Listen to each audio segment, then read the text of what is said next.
Hey kids, welcome to the Smart Kids Learning TV.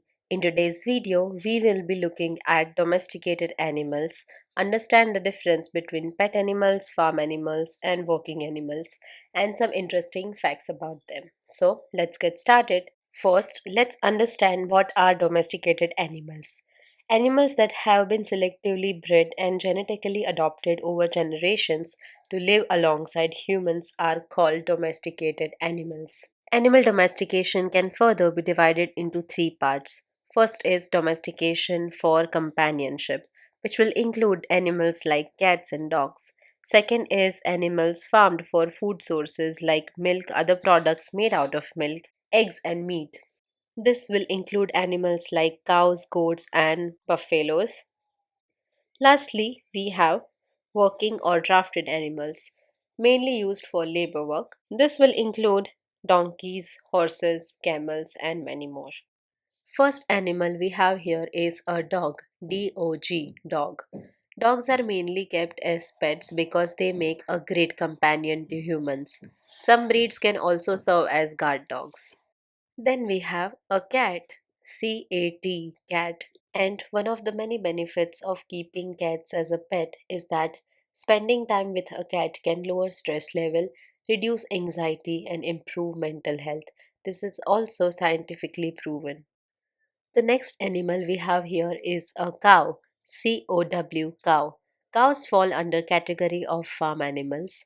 Cows are mainly kept for food resources like milk and many other products made out of milk. In some countries, cow meat is also consumed. Next one is buffalo. Buffalo. Buffaloes are also farm animal and they can provide with food resources like milk, other products made out of milk and meat. The next one we have here is a bull. Bull. Bulls are mainly used for labor work, but in some part of the world, bulls are also used for professional sports such as bull racing. Next one we have here is a camel. Camel. Camels are mainly used for transportation of goods, but also sometimes people.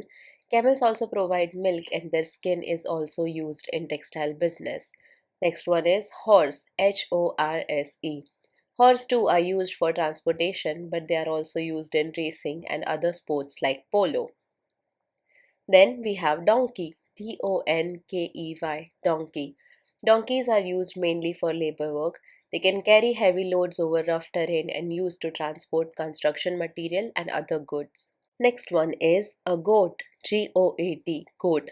Goat provides milk, other products made out of milk, and also meat, and the skin is also taken in use in textile businesses. Next one is a rabbit. Rabbits are mainly kept as pet for companionship.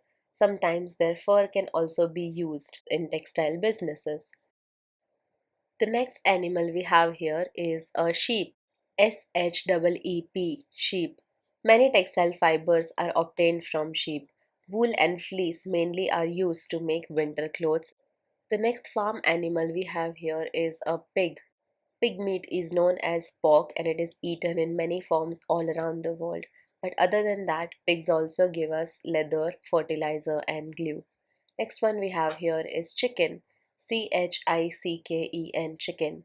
Chickens are a primary source of meat all around the world and they also provide us with many eggs. Then we have duck. Duck meat is also eaten in certain part of the world. Ducks also give us eggs and their feathers are used in many decorative things. Sometimes they are also kept as pets. Then we have ostrich. Ostrich. In some part of the world, ostrich are kept as pets and their skin and feathers are also equally important. Then we have a yak. Yak. In high altitude regions of the world, people also consume yak meat, and yak skin is also important to make warm clothes to survive in those terrains. That is it for today's video. I will see you in the next one. Hope this video was informative. Subscribe to Smart Kids Learning TV for more such videos like this. That is it. Bye, kids.